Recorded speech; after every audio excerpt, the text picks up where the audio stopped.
do Estado como um agente econômico empresário, não como um agente econômico do governo. Okay? Muito bem. A função distributiva visa o quê? Induzir aquele equilíbrio que nós comentamos, que é desejável que tenha, seja reduzindo as diferenças entre os segmentos da população ou entre as regiões geográficas do país. Então, incentivos para a instalação de indústrias em locais mais atrasados. Isso às vezes pode parecer um contrassenso. Eu me lembro, eu estava fazendo um curso uma vez, e lá no CPAE, que passamos debatendo os assuntos, poxa, tínhamos que buscar soluções para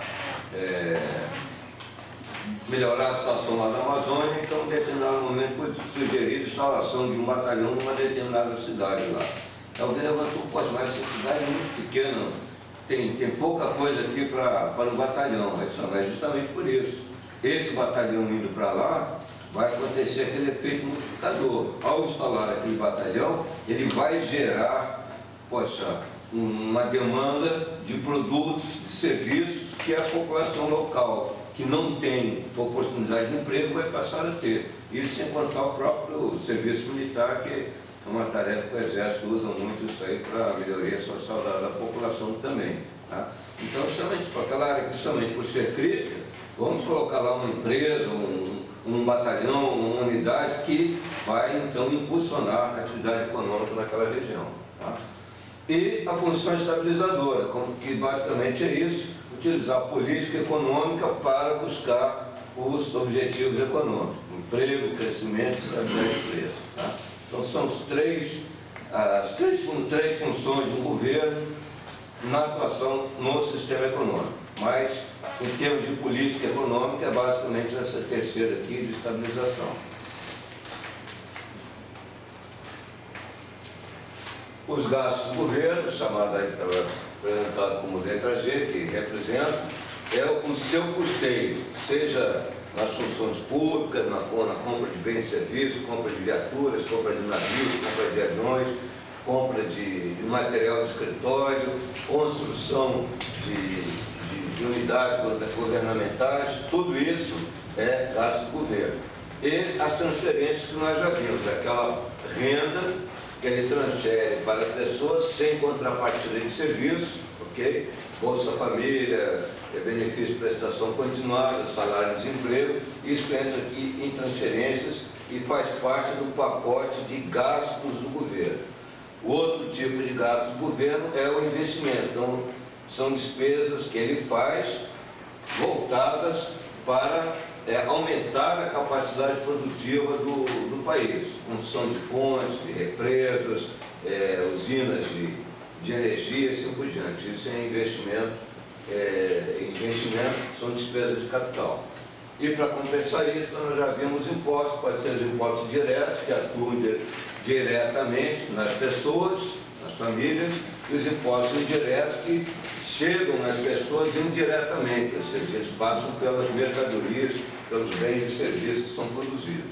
E aqui entra também a figura do subsídio que nós vimos, situações que o governo deixa de arrecadar um imposto, ou às vezes até facilita, fornece recursos para que o preço final de um determinado item, de bem e serviço, o preço de mercado, seja inferior ao custo e, com isso, seja acessível à parcela da população. Ok? Muito bem. O sistema tributário, além de financiar os gastos públicos, tem também uma tarefa de contribuir para a distribuição de renda. Também nós já vimos, conhecemos aí a questão do imposto de renda, quem ganha mais paga mais, até uma determinada faixa não paga nada. Isso é uma maneira de das pessoas mais ricas retirar dinheiro, tanto para custear as suas despesas, como também para bancar aquelas transferências para os mais necessitados. Essa é a função do governo na distribuição de renda, por meio do sistema tributário. Então, tira do mais rico para que o mais pobre consiga ter lá uma transferência. Pode servir também, por meio de controle alfandegário, por exemplo, contribuir para a eficiência econômica ou ajudar o desenvolvimento. De que maneira pode ser isso? Ele dificultar a entrada de produtos concorrentes aos nossos. Tá? Só que isso é uma coisa questionável, porque ao agir assim, há uma tendência do nosso empresário se acomodar. Poxa, o que seria o meu potencial concorrente? Ele não vai entrar aqui, então eu não vou investir muito em inovação, em tecnologia e assim por diante. Tá? Então isso tem que ser feito com cuidado. Nós tivemos aí também na nossa história aquela época da política da informática, de proibir importações e tudo mais. Isso aí não foi bom para a nossa capacidade produtiva de equipamentos de informática. Né? No governo Collor também, talvez estejam lembrados, quer dizer que os nossos automóveis aqui eram carroças comparados com os carros produzidos fora daqui. Então ele tirou o imposto de importação, que na época não era proibido importar, mas poxa, não sei quanto por cento de importação, ele tirou aquele imposto, aí as empresas tiveram que correr atrás para melhorar o seu produto, tá certo? Então essa função aqui tem que ser feita com algum cuidado por causa disso. E também a tributação, ela vai atuar no sentido de desestimular produtos nocivos. É o imposto de cigarro, por exemplo. Né? Então, é uma carga tributária enorme lá, bebida alcoólica e assim por diante, são instrumentos do governo. Ele não está visando arrecadar dinheiro, ele está visando proteger, entre aspas, a população daquele produto que é nocivo, uma vez que tentar proibir vai ser complicado. Ok? Vamos lá. Com relação à distribuição de renda, então tem a questão dos impostos progressivos, regressivos, e assim por diante. Por que o maior peso dos impostos indiretos no Brasil representa uma regressividade em termos de tributação? Ou seja, porque ao tributar um produto, ao tributar o pão, seja o rico, seja o pobre, cada um vai pagar R$1 pelo pão. Agora, R$1 para o pobre representa muito mais que R$1 para o rico. Então, por isso que um sistema que a maior carga de impostos está nos impostos indiretos, esse conjunto de tributação, ele é regressivo, porque ele vai atingir mais os mais pobres, em vez dos mais ricos. Por isso que, buscando reduzir as desigualdades, deve ter uma carga maior nos impostos diretos. Quer dizer, esses realmente você tem como canalizar para alcançar realmente as pessoas mais ricas. Ok? Muito bem. Então, atentos. Nessa questão dos seus gastos, o G, e as receitas, que é o T, a tributação, normalmente nós temos, aqui no Brasil, historicamente, excetuando o período do governo do Fernando Henrique, depois do governo Lula, até o início do governo Dilma, nós tínhamos lá um superávit primário, ou seja, o que era gasto era menor do que o que era arrecadado em tributo. E o Brasil chegou ali, na época do Plano Real, com uma dívida muito grande. Então, uma das coisas que o governo fez, porque essa dívida grande, ela é inflacionária, e naquele momento era de combater a inflação, então uma das coisas foi rigor fiscal, ou seja, vamos gastar no máximo ou menos do que arrecadamos. Gastando menos, vai sobrar uma parcela que vai ser usada para diminuir a dívida. Então, essa que foi a política econômica daquele momento que o governo Lula manteve, somente agora, mais recente, no governo Dilma, que isso deixou de ser feito. Então, esse resultado aqui é chamado de resultado primário, que leva em conta apenas os gastos e a arrecadação de tributos. Não leva em conta os juros da dívida pública. Quando entra os juros, aí vem o resultado secundário, cada um superávit ou um déficit público. Quando usa a palavra primário, está levando em conta só isso aqui, não levando em conta os aspectos financeiros. Tá? Então, o resultado primário é gasto e arrecadação. Resultado do governo, superávit ou déficit público, levando em conta também o pagamento de juros da dívida. Ok? Muito bem. Vamos lá. Bom, como ele vai financiar o DES, essa leitura também dá para ver, é venda de títulos do governo, e nós vamos ver por que eu comentei ainda há pouco que isso aí pode ser inflacionário. O governo ele tem uma arrecadação que não é suficiente para cobrir os seus gastos. Então, de onde é que ele vai tirar dinheiro? Se ele fabricar, imprimir moeda, ele vai ser inflacionário, vai ter mais moedas do que produto no sistema econômico. Então, ele pode pedir emprestado. Se ele pedir emprestado, ele vai pedir emprestado no mercado. Okay? Só que para ele entrar no mercado, para pedir dinheiro emprestado, ele tem que oferecer juros que sejam atrativos para quem vai emprestar. Então, ele tem que oferecer, no mínimo, um juros, uma taxa de juros igual à do mercado. Para garantir que ele vai conseguir dinheiro que precisa, ele vai oferecer uma taxa de juros maior do que aquela praticada no mercado, para ter aquele dinheiro para cobrir as suas despesas. Então, ao fazer isso, ele está induzindo ao mercado a aumentar a taxa de juros. Aumentar a taxa de juros significa o quê? Que há a tendência das coisas ficarem mais caras, tá certo? Então, ele vai ter que negociar isso aí. Poxa, se eu gastar muito mais do que eu tenho consigo arrecadar, e eu vou resolver isso ganhando dinheiro emprestado, a taxa de juros vai subir. Se isso for coincidente com o que ele pretende de política monetária, tudo bem, mas se não, vai ter problema e vai ter que buscar o equilíbrio nisso aí. Ok? Vamos lá.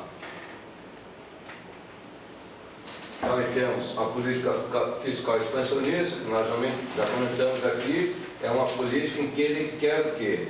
Alcançar um resultado melhor de nível de emprego. Então, ele vai aumentar os gastos e vai reduzir a tributação. Já comentamos isso aqui. Okay? Levando em conta aqui também, que nós já mencionamos também o efeito multiplicador. Ou seja, se ele deixar de arrecadar um imposto ou aumentar um gasto numa região, num determinado valor de unidades monetárias, o efeito naquela região vai ser maior do que aquele efeito, do que aquela quantidade de recursos que ele colocou. Se ele fez um gasto numa região de 50 unidades monetárias, significa que a renda daquelas pessoas vai aumentar mais do que 50 unidades monetárias, de acordo com a circulação da moeda e a propensão marginal ao consumir. Mesma coisa, se ele reduzir a tributação, significa mais dinheiro disponível. Esse mais dinheiro disponível vai circular mais, vai aumentar a quantidade de gastos em uma proporção maior do que aquela redução de impostos. Okay?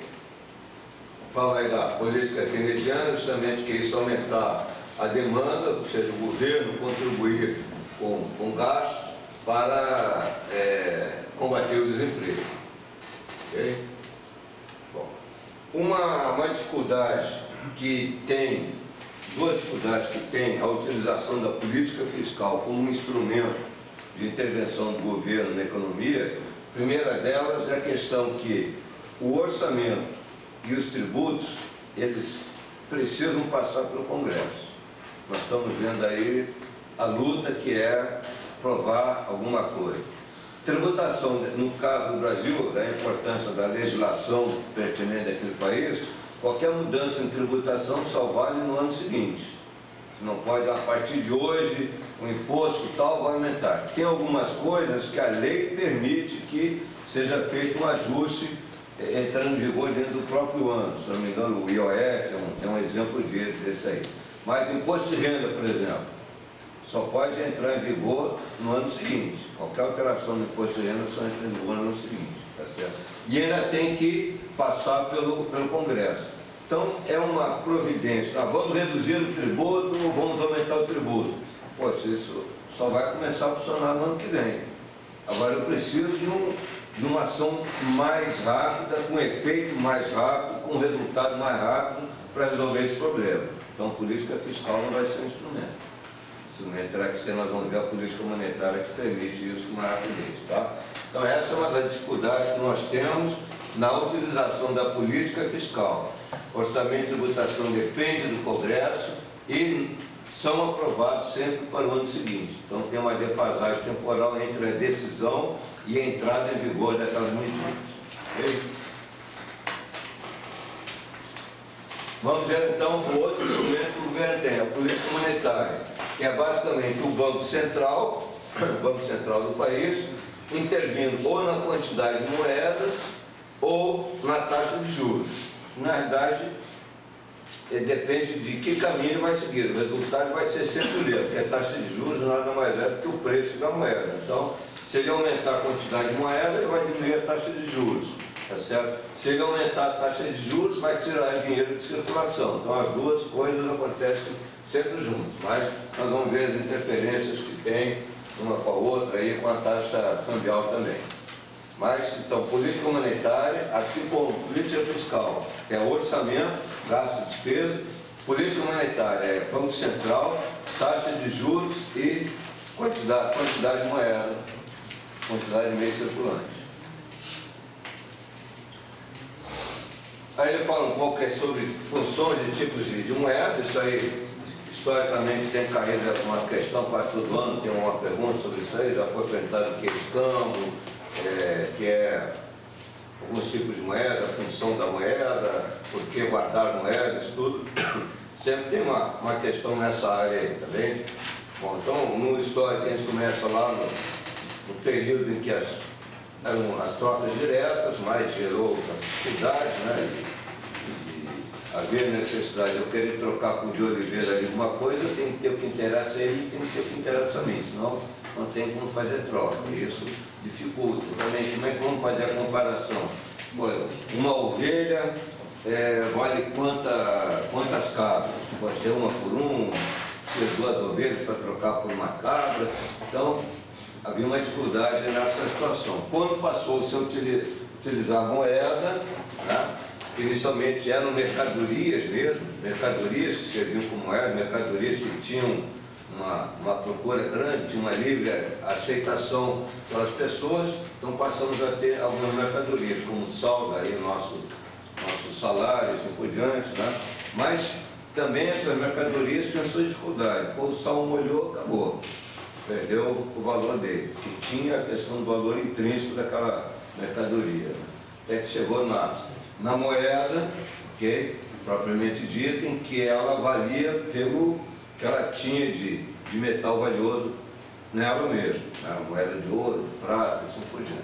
Então, esse histórico aí vai uma leitura tranquila. O importante é o seguinte, que ao definir uma moeda, ela tem que ter livre aceitação para as transações, ok? E ela, para ser moeda, ela tem que ser de total liquidez, ou seja, ela tem que ser transformada, tem que poder ser transformada em outra coisa sem dificuldade nenhuma. E normalmente a moeda não produz rendimento. Dentro da moeda em si, num determinado país, ela não vai produzir rendimento. Não vamos pensar no dólar aqui no Brasil. O dólar aqui no Brasil, tendo uma quantidade de dólar em casa, ele, à medida que a taxa cambial vai aumentando, ele pode aumentar de valor. Então, pode comprar por um valor e vender por outro e conseguir uma diferença aqui. Agora, lá dentro dos Estados Unidos, o dólar não tem variação nenhuma, certo? Então, ele não tem rendimento, ele por si só não produz rendimento. Isso que caracteriza a moeda, né? Essa questão de livre aceitação, eu também costumo comentar aqui uma viagem que nós fizemos na passagem do primeiro para o segundo ano na Escola Naval, minha neta de cruzador, sou velha guarda todo tempo de cruzador, então lá no cruzador Tamandaré, e paramos lá em Willemstad, que é em Curaçao, né? E aí, tinha terminado meus dólares lá, mas tinha algumas unidades monetárias da época. Eu cheguei no banco para trocar pela moeda local, o cara olhou assim com aquela cara, o que esse cara está querendo isso aqui? Está querendo me enrolar? Isso aqui é dinheiro, isso aqui não é dinheiro nada. Então, uma moeda que não tinha livre aceitação para troca, né? Então, condição básica para a moeda. Mas essa parte aí é só ler com calma aí, que não tem problema. Então aí, evolução da moeda, mercadoria, moeda metálica e moeda papel e papel moeda. Essa diferença também é importante saber, né? A moeda papel significa o quê? Que ela tem um lastro, normalmente em ouro, ok? Então, é uma moeda que ou ela, o valor intrínseco dela, ou uma quantidade de ouro, garante aquela moeda.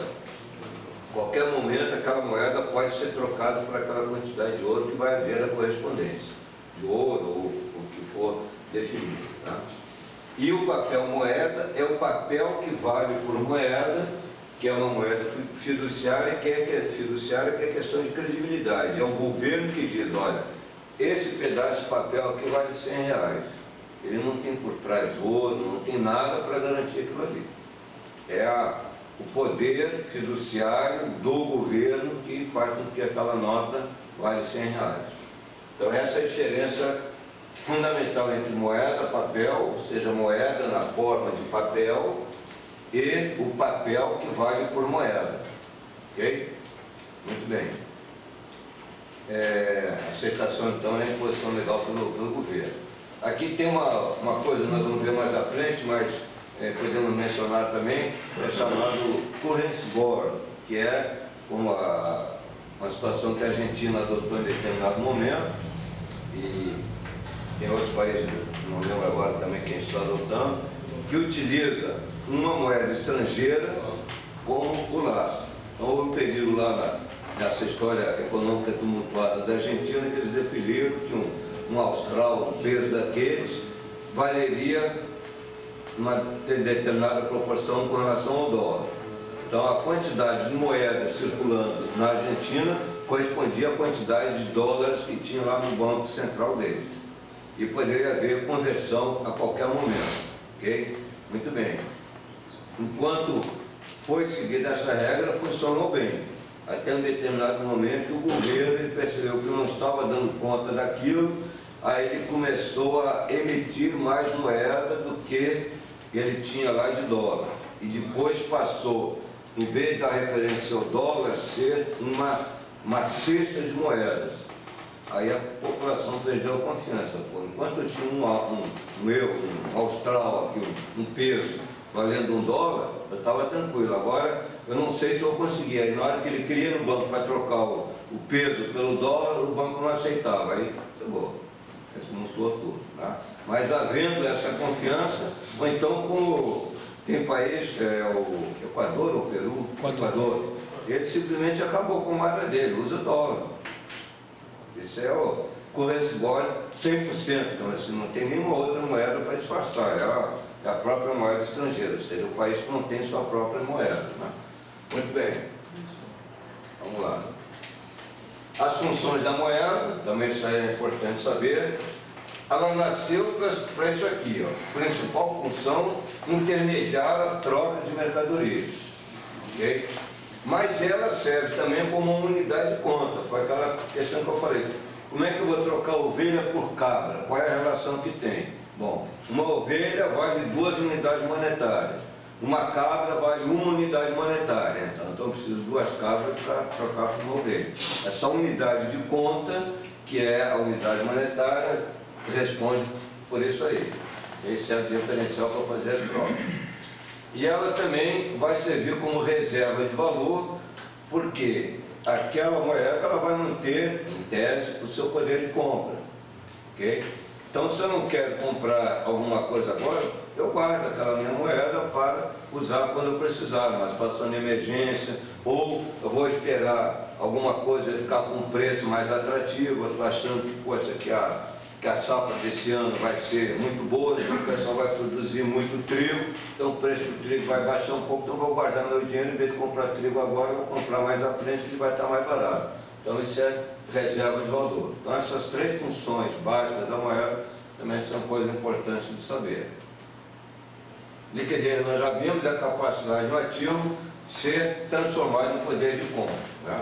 Quando nós temos alguns ativos, tirando a moeda, e ela é 100% de liquidez, qualquer outro ativo, por exemplo, uma moeda de outro país. Aqui no Brasil, o dólar você troca com facilidade, o euro você troca com facilidade. Então, dólar e euro tem uma grande liquidez. Agora, se eu estiver aqui com, não sei qual é, o peso venezuelano, eu vou trocar com facilidade, não sei nem se eu vou conseguir trocar. Um carro, eu vou trocar com facilidade por dinheiro, eu vou conseguir vender, mas não vai ser assim, vai levar algum tempo. Um apartamento eu consigo trocar por dinheiro? Consigo, mas não rapidamente, não necessariamente, dependendo da pressa que eu tiver, eu posso perder algum valor aqui. Então, essa é a noção de liquidez. Tem ativos que eu transformo em moeda com facilidade para fazer uma transação. Esse tem grande liquidez. Aquele que eu tenho maior dificuldade, eu vou ter menor liquidez. Esse é o conceito de liquidez. E a moeda, então, ela é 100% de liquidez. Ok? Currency Board, nós já comentamos isso aí, então.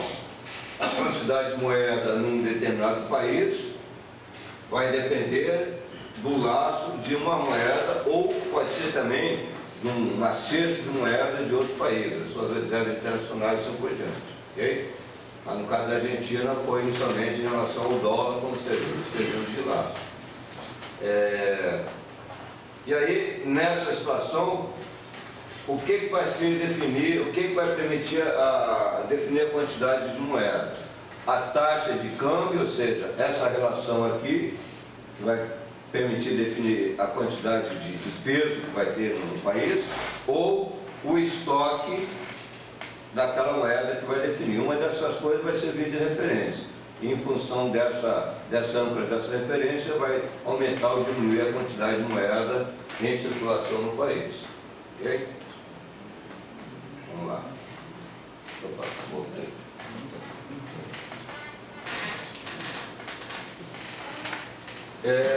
Isso aí também é outra coisa que já foi questão de prova. Por que nós queremos ter moeda? Qual a razão da demanda por moeda?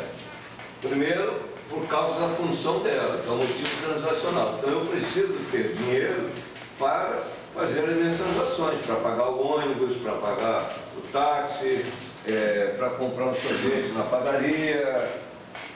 Para fazer as minhas transações eu preciso ter moeda. Então essa é uma das razões que me leva a ter moeda. Tá? Claro que hoje nós temos instrumentos que estão praticamente substituindo a moeda. É a moeda de plástico, né? O cartão você usa ele, mas sabendo que lá atrás tem uma moeda que vai estar compensando aquilo ali. Quando a gente fala moeda, não estamos mais visualizando aquele patacão ali não, né? Já são outras coisas hoje, mas é um motivo transacional, seja fisicamente, seja em termos de saldo lá na minha conta, eu preciso ter uma quantidade de moeda para poder fazer as minhas transações, aquisição de bens e serviços. Motivo de precaução, reserva de valor, também, que é uma das funções da moeda, também é conhecido com isso, é eu dispor de alguma quantidade de recursos financeiros, de moeda, seja para atender uma emergência, seja visando lá uma especulação, uma oportunidade melhor para fazer uma compra. Ok? Bom, bem, tá, basicamente isso. São os motivos que nos levam a querer demanda, tem muito a ver com a própria função da moeda. Né? Vamos lá. Tem aí uma teoria quantitativa da moeda, lá de Fischer, que ele diz que a quantidade de moeda de um país, né, que deve ter no sistema econômico circulando, deve ser levada em conta para definir isso, a velocidade da moeda, o nível geral de preços, tá certo? E o produto. Então, a quantidade de produto que tiver, o nível de preço, vai dar uma grandeza. Essa grandeza, nós já vimos que o sistema estar equilibrado, tem que ser equivalente à capacidade de compra. A capacidade de compra não é dada apenas pela quantidade de moeda, é a quantidade de moeda e a velocidade de circulação daquela moeda. Então, uma mesma nota, ela vai poder circular mais ou menos de acordo com a velocidade de circulação da moeda, que vai nos proporcionar essa grandeza aqui. Okay? Então, uma historinha aqui, eu escutei uma vez que eu acho bem interessante, teve na época que existia caixeiro viajante, né? O combatente que ia percorrendo a cidade lá para receber os pagamentos das compras, chegou numa cidade do interior, foi lá no hotel para se hospedar. Aí o cara disse, olha, não tem mais quarto disponível, agora tem um canto lá que dá para quebrar o galho lá. Se você quiser ficar lá, você fica, mas é R$50 por noite ali. Ah, mas eu quero ver como é que é esse canto aí. Então faz assim, você deixa os R$50 aqui para garantir, que se chegar outro aqui e quiser, eu vou alugar para ele. Vai lá ver como é que é o quarto e tudo, depois você volta aqui, se aceita ou não. A cadência nota de 50 saiu. O combatente ali do hotel estava devendo ao fornecedor de carne. Ele foi rapidamente ali no açougue ao lado e com aquela nota de 50 nos pagou o que devia. Para encurtar a história, o açougueiro devia 50 pratas também para uma moça que tinha prestado serviço para ele. Aí ele foi lá e saldou a dívida da moça. Okay? Aí a moça, caramba, eu estou devendo lá para o hotel, quando eu vi um cliente lá e foi, não pagou, não sei o quê, voltou para o hotel e pagou R$50 a dívida que ela tinha com o hotel.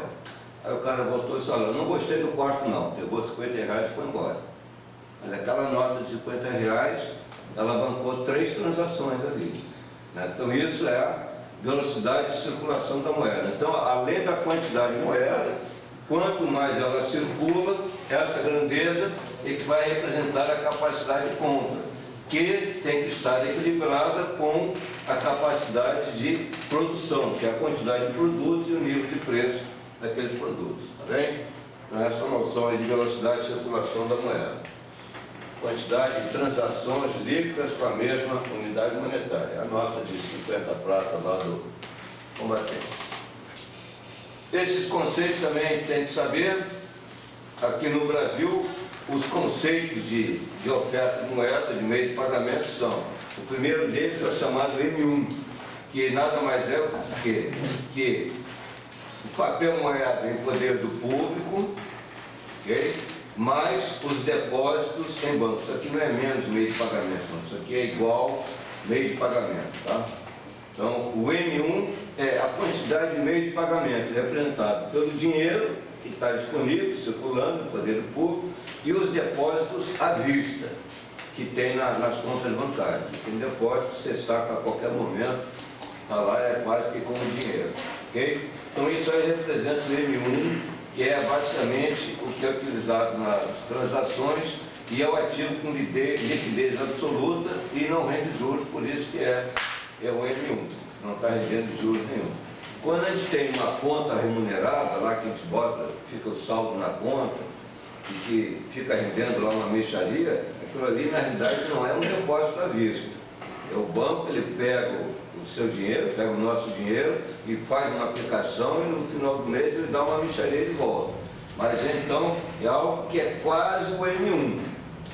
Ele garante que você tira a hora que você quiser, mas aquilo que você não tirar, ele paga lá uma mixaria de juros, mas ele faz uma aplicação muito melhor para ele com aquele dinheiro ali, tá certo? Então, o M1 é liquidez absoluta e não tem rendimento de juros. Muito bem. E os outros conceitos? Esse aqui é o mais importante, que é o que representa as transações que são realizadas efetivamente. Tem o M2, que é o M1 mais os depósitos remunerados, depósito em poupança, okay? Títulos emitidos por algumas instituições.